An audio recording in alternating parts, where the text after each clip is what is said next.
Solo levelling episode 8 की शुरुआत में हम जिन्वू को देखते हैं जो कि अपनी मॉम से हॉस्पिटल में मिलने आया हुआ होता है और वो उसी एलिक्सर ऑफ लाइफ के बारे में भी सोच रहा होता है। वो सोचता है कि मुझे उसे बनाने के लिए 3 इंग्रेडिएंट्स की जरूरत है जिनमें से मेरे पास अभी एक भी नहीं है, लेकिन मैं ये जानता हूँ कि वो मुझे डीमन कार्लसन में ही मिलेंगे। लेकिन अगर मैं वहाँ बिना स्ट्रॉन्ग हुए गया तो मैं जरूर मारा जाऊंगा, इसलिए मुझे और भी ज्यादा स्ट्रॉन्ग होने की जरूरत है। सीन शिफ्ट होता है और हम जिन्हो को जिन्हो के साथ देखते हैं, जहां वो जिन्हो को कहता है कि मैं तुम्हारे साथ काम करने के लिए तैयार हूं, लेकिन मेरी कुछ शर्तें हैं। जिन्हो पहले तो उसके मान जाने की वजह से काफी ज्यादा खुश होता है और कहता है कि मैं तुम्हारी हर एक शर्त मानूंगा। जिन्हो बताता है कि डंजन में हम दोनों अकेले ही जाएंगे, जो सुनकर जिन्हो हैरानगी से पूछता है कि क्या हम लोग सी रैंक की डंजन को अकेले क्लियर करेंगे। लेकिन सी रैंक की डंजन को क्लियर करने के लिए हमें कम से कम 8 लोगों की जरूरत होती है। तो जिन्हो कहता है कि हम अपना कोटा पूरा करने के लिए लोगों को हायर कर लेंगे, वैसे ही जैसे डॉन सुक ने किया था। और तुम खुद इस बारे में गौर से सोचो, अगर हम ऐसा करेंगे तो बिना हम अपने टीम मेंबर को चोट पहुंचे अपनी सारी डंजन क्लियर कर लेंगे। और जब तुम्हारे डैड को इस बारे में पता चलेगा तो वो तुमसे और भी ज्यादा इम्प्रेस हो जाएंगे। जो सुनकर जिन्हो भी इस बात के लिए मान जाता है। सीन शिफ्ट होता है और हम चाही को देखते हैं जो कि रनिंग कर रही होती है। कुछ देर के बाद वो रेस्ट करने के लिए एक जगह बैठती है, फिर वो किसी से कहती है कि आखिर तुम्हें मुझसे क्या चाहिए। वहाँ दीवार के पीछे एक आदमी चुप कर उसे देख रहा था। वो आदमी कहता है कि मैं ये बात जानता ही था कि एक एस रैंक के हंटर को इस बारे में पता चल जाएगा। वो आदमी दरअसल वो जिन कंस्ट्रक्शन वालों की तरफ से आया हुआ था, जो कि जिन्हो के डैड की कंपनी है। इसके बाद हम जिन्हो और उसके डैड को एक कार में बैठा हुआ देखते हैं, जहाँ उसके डैड कहते हैं कि डंजन्स की गेट को अपेयर हुए 10 साल हो चुके हैं और तब से ये दुनिया काफी तेजी से तब्दील हो रही है। इंफ्रास्ट्रक्चर, इकोनॉमी, मीडिया, यहाँ तक के पॉलिटिक्स, डंजन ने हर चीज को तब्दील कर दिया है, जिसका सीधा सीधा मतलब ये है कि हम डंजन की रिसोर्सेज के बगैर रह भी नहीं सकते और सिर्फ हंटर ही है जो कि उन रिसोर्सेज को इकट्ठा कर सकते हैं। और हंटर एसोसिएशन उन हंटर के ऊपर निगरानी रखती है। एसोसिएशन अवेकनिंग करने वाले हंटर्स को रजिस्टर करती है और उनके काम को भी संभालती है, और अगर डंजन ब्रेक हो जाए तो वो उस मामले को भी संभालती है। मगर एसोसिएशन एक स्टेट फंक्शन से ज्यादा कुछ नहीं है। डंजन से मिलने वाले रिसोर्सेज का सबसे ज्यादा फायदा गिल्ड को होता है। फिर वो बताते हैं कि इस कंट्री में 5 बड़े गिल्ड हैं, Hunter guild, white tiger guild, reaper guild, fame guild और नाइट गिल्ड, जिनकी डंजन की रिसोर्सेज के ऊपर मिनोपली है। और मुझे लगता है कि हमें भी हाथ पे हाथ रखकर बैठा नहीं रहना चाहिए, इस वजह से हमें भी चाहिए कि हम एक गिल्ड बना लें। जिन्हो कहता है आपने बिल्कुल सही कहा। फिर वो अपने मन में सोचता है कि अगर हम एक एस रैंक के हंटर को अपना बिजनेस पार्टनर बनाएंगे तो इसमें काफी ज्यादा खतरा है, इसलिए मैं इसे अपने तरीके से करना चाहता हूँ। इसके बाद हम जिन्हो को देखते हैं जो कि अपनी डेली क्वेस्ट पूरी करने के लिए जॉगिंग कर रहा होता है, और वो अपने स्टेटस विंडो में देखता है कि इस बार उसकी एक्स्ट्रा एक्सरसाइज काउंट नहीं हो रही है। वो सोचता है लगता है कि पहले सीक्रेट क्वेस्ट में जो कर्स रैंडम टूल बॉक्स था अब मुझे वो नहीं मिलने वाला। मुझे तो लगा था कि मुझे डीमन कार्लसन की जैसी एक और वैल्यूएबल चीज मिल जाएगी, लेकिन 1 मिनट हो सकता है कि मुझे रैंडम लूट बॉक्स में भी वो मिल जाए। फिर वो जब अपने रैंडम लूट बॉक्स को ओपन करता है तो उसमें से एक अजीब सी चीज निकलती है, जो चीज क्या है मुझे भी नहीं पता। अगर आप लोगों को पता है तो आप कमेंट्स में इसके बारे में बता सकते हैं। इसी से याद आया कि मेरी वीडियोस पे व्यूज आना कम हो गए हैं, इसलिए मैं चाहता हूँ कि आप मेरी वीडियो को ज्यादा से ज्यादा सपोर्ट करें और शेयर करें। इसके बाद जिन्हो अपना स्टेटस देखते हुए रास्ते में चलते हुए कहीं जा रहा होता है, जहां वो देखता है कि उसके पास तो अभी सिर्फ 3 ही पॉइंट हैं जिनके जरिए वो लेवल अप नहीं कर सकता। मैं सिर्फ डंजन में जाकर ही अपना लेवल अप कर सकता हूँ और जिन्हो के साथ काम करने में अभी टाइम है। फिर वो सोचता है क्यों ना वो प्लेंटी जोन में जाके उन सेंटीपाइड से मुकाबला करे, लेकिन फिर वो कहता है कि नहीं, मैं उनसे बचकर भाग तो सकता हूँ लेकिन शायद उनसे लड़ नहीं सकता, और इस बात की भी कोई गारंटी नहीं है कि उनसे लड़ने पर मेरा लेवल अप होगा। तभी उसे एसोसिएशन की तरफ से डी रैंक रेड की जॉब ऑफर आती है, जिसे पहले तो वो ना करने का सोचता है, लेकिन फिर वो सोचता है कि ये कुछ ना होने से तो बेहतर ही है। इसके बाद हमें किंडो क्लब दिखाया जाता है, जहाँ पर एक आदमी दूसरे आदमी से कह रहा होता है कि मैं आपके सामने एक दफा भी नहीं टिक सका। हम देखते हैं कि ये आदमी और कोई नहीं बल्कि मिस्टर सोंग होते हैं। मिस्टर सोंग कहते हैं नहीं, मैं तकरीबन तुमसे हारने ही वाला था,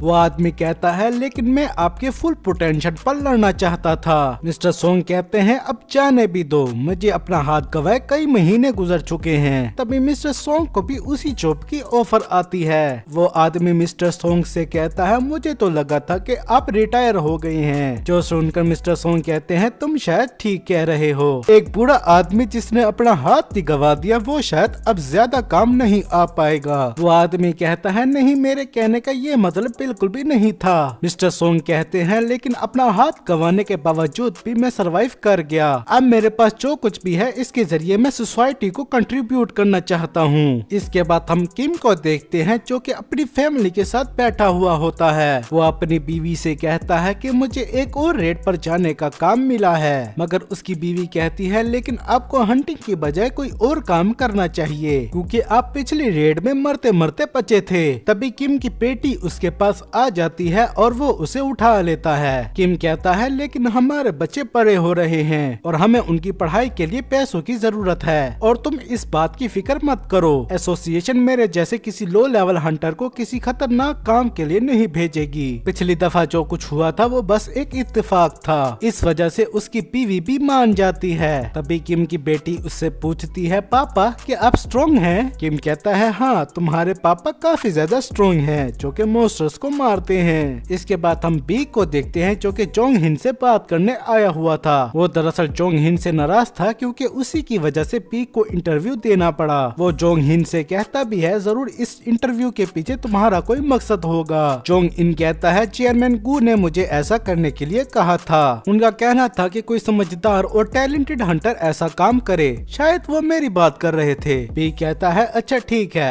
अब मुझे ये बताओ कि तुमने मुझे यहाँ क्यों बुलाया है, इससे पहले कि मैं तुम्हें कच्चा चबा जाऊँ। जोंग इन उसे एक रिपोर्ट दिखाते हुए कहता है मैं चाहता हूँ कि तुम इस बारे में जानो। यूजिन कंस्ट्रक्शन अपना एक अलग गिल्ड बनाना चाहती है। बी कहता है मैं इस बारे में पहले से ही जानता हूँ, यहाँ तक कि मैंने र्यूमर्स भी सुने हैं कि वो मेरे ही गिल्ड से हंटर्स हायर करने वाले हैं। जोंग इन कहता मुझे लगे ही था कि तुम्हें इस बारे में पता होगा, तब तो मैंने तुम्हारा वक्त बर्बाद ही किया है। बी कहता है और मैं ये भी जानता हूँ कि तुम्हें भी इस बारे में पता होगा। और वो रिपोर्ट फेंकते हुए कहता है मैं तुमसे आखिरी बार पूछता हूँ, आखिर तुमने मुझे यहाँ पर क्यों बुलाया है। सीन शिफ्ट होता है और हम जूही को देखते हैं जो कि फोन पर अपनी मॉम से बात कर रही होती है, मगर उसकी मॉम कहती है तुम तो एक डरपोक बच्ची हो, आखिर तुम ये हंटर वाला काम कर ही क्यों रही हो, और तुम तो बस दूसरे हंटर के रास्ते में रुकावट ही बनोगी। तुम यहाँ वापस आ जाओ और मेरे साथ बिजनेस में हाथ बटाओ। जिस बात से जूही गुस्सा होकर फोन ही काट देती है। फिर वो सोचती है क्या मैं वाकई ही दूसरे हंटर्स के रास्ते में रुकावट बनूंगी, मुझे शायद थोड़ी और कोशिश करनी चाहिए। तभी उसे भी फोन पर उसी जॉब की ऑफर आती है जो कि जिनवू और मिस्टर सोंग को आई थी। इसके बाद हम चाही को देखते हैं जो कि जोंग इन से मिलने जा रही थी और वो रास्ते में पीक से भी मिलती है। फिर वो जोंग इन से मिलती है और वो उसे पूछता है मैं तुम्हारी क्या मदद कर सकता हूँ। चाही उसे बताती है कि यूजिन कंस्ट्रक्शन से एक आदमी मेरे पास आया था जो कि मुझे उनके गिल्ड का मास्टर बनने की ऑफर दे रहा था, लेकिन मैंने उसकी ऑफर को रिफ्यूज कर दिया।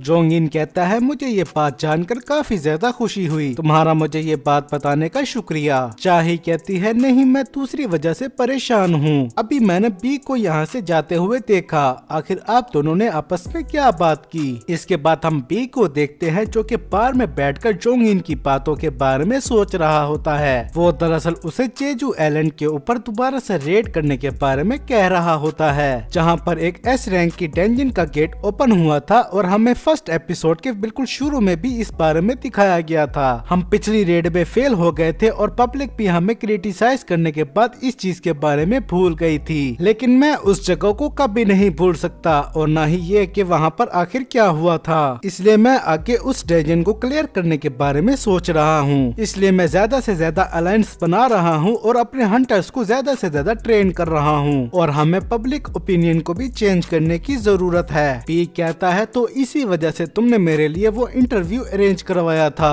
फिर जोंगिन याद करता है तुम्हारा भी तो उस डंजन में कुछ छूट गया है। पीक याद करता है कि उस आइलैंड में उसके दोस्त बाकी सब लोगों की जान बचाने के चक्करों में वहाँ मारे गए थे। इसके बाद हम एक जगह में दो आदमियों को आपस में बात करते हुए देखते हैं, जहाँ पर एक आदमी दूसरे आदमी को कुछ लोगों को मारने का कह रहा होता है। इसके बाद हम जिन्वू को देखते हैं जो कि अपना काम करने के लिए जा रहा होता है। जिन्हा पीछे से आकर कहती है आज तो हॉलीडे है, तो क्या तुम आज भी काम करने के लिए जाओगे? मुझे यकीन नहीं हो रहा है कि तुम वही आदमी हो जिसे अपनी हर रेड के बाद आराम करने की जरूरत पड़ती थी। लगता है तुम जो ट्रेनिंग कर रहे हो उसका वाकई में काफी ज्यादा फायदा होता है। इसके बाद जिन्हू उसे बाय बोलकर वहाँ से जाने लगता है, मगर जिन्हा कहती है क्या तुम अपना सामान लेकर नहीं जाओगे? जिन्हू कहता है फिक्र करने की कोई बात नहीं है। ये कहकर वो वहाँ से चला जाता है। उसके जाने के बाद जिन्हा कहती है ये तो ऐसा लग रहा है जैसे तुम शॉपिंग करने जा रहे हो। इसके बाद हम मिस्टर सोंग को देखते हैं जो कि अपने काम पर जाते हुए सोच रहे होते हैं कि मैं किसी फिजिकल एबिलिटी के साथ अवेकन नहीं हुआ, यानी कि अगर मैं एक अच्छा तलवारबाज हूँ भी तब भी वो मॉन्स्टर के खिलाफ बिल्कुल बेकार है, जबकि इसके बदले मैं एक मैजिकल यूजर बना हूँ। हो सकता है कि ये काम किसी वजह से ही हुआ होगा। तभी वो जिन्हू को अपने सामने से गुजरता हुआ देखते हैं, जिसे पहली बार तो वो उसे पहचान नहीं पाते, लेकिन जब जिन्हू उन्हें बुलाता है तो वो उसे पहचान जाते हैं। वो उसे कहते हैं तुम तो कुछ महीनों में कुछ ज्यादा ही तब्दील हो गए हो, और वैसे तुमने तो अपना पाँव गवा दिया था ना? जिन्हू उन्हें कहता है जब मेरी हॉस्पिटल में आंख खुली थी तो ये वापस आ चुकी थी। मिस्टर सोंग यही समझते हैं कि जो लोग इसको बचाने आए होंगे उनमें कोई हाई रैंक हीलर मौजूद होगा जिसने वक्त रहते जिन्हू को हील कर दिया होगा। इसके बाद वो दोनों आपस में बातें करते हुए जाने लगते हैं और वो उस जगह पर पहुंच जाते हैं जहां पर उन्हें रेड करने के लिए आना था, जहां पर जूही, किम और एक और आदमी भी होता है जो कि उस डबल डंजन से बच गया था, मगर वो दोनों जिन्हू से अपनी नजरें नहीं मिला पाते। मिस्टर सोंग अपने मन में सोचते हैं ऐसा तो होना ही था, क्योंकि हमने अपनी जान बचाने के लिए जिन्हू को सैक्रिफाइस कर दिया था, और इत्तेफाक से जो लोग भी उस डबल डंजन में बच गए थे वो सभी यहाँ पर मौजूद हैं। जूही जिन्हू को वहाँ पर देखकर काफी ज्यादा खुश हो जाती है और वो कहती है कि अब तुम उससे ज्यादा बेहतर हो जब मैं तुमसे हॉस्पिटल में मिलने आई थी। तभी उनके पास एक गाड़ी आकर रुकती है जिसके अंदर से 3 कैदी बाहर आते हैं और वो जूही को बड़ी बुरी नजर से देख रहे होते हैं। तभी एक हंटर उनके पीछे से आकर उन्हें चुप रहने का कहता है। इस आदमी का नाम कांग ताई-सिक होता है। मिस्टर सोंग उनके ऑफिसर से पूछती है कि आखिर यहाँ पर क्या चल रहा है। वो ऑफिसर बताती है कि ये तीनों ही कैदी हैं, मगर ये लोग हंटर्स भी हैं, इसलिए ये यहाँ पर सब्स्टिट्यूट हंटर के तौर पर काम करेंगे। जो सुनकर मिस्टर सोंग कहते हैं क्या सब्स्टिट्यूट हंटर? तो क्या हम लोग क्रिमिनल के साथ काम करने वाले हैं? वो ऑफिसर बताती है कि बेशक वो लोग मुजरिम हैं, लेकिन वो यहाँ पर अपनी सजा कम करने के लिए आए हैं। एसोसिएशन के पास वैसे भी काम करने के लिए हंटर्स की कमी रहती है। मुझे उम्मीद है कि आप हमारी बात समझ गए होंगे, मगर आपका फिक्र करने की कोई जरूरत नहीं है।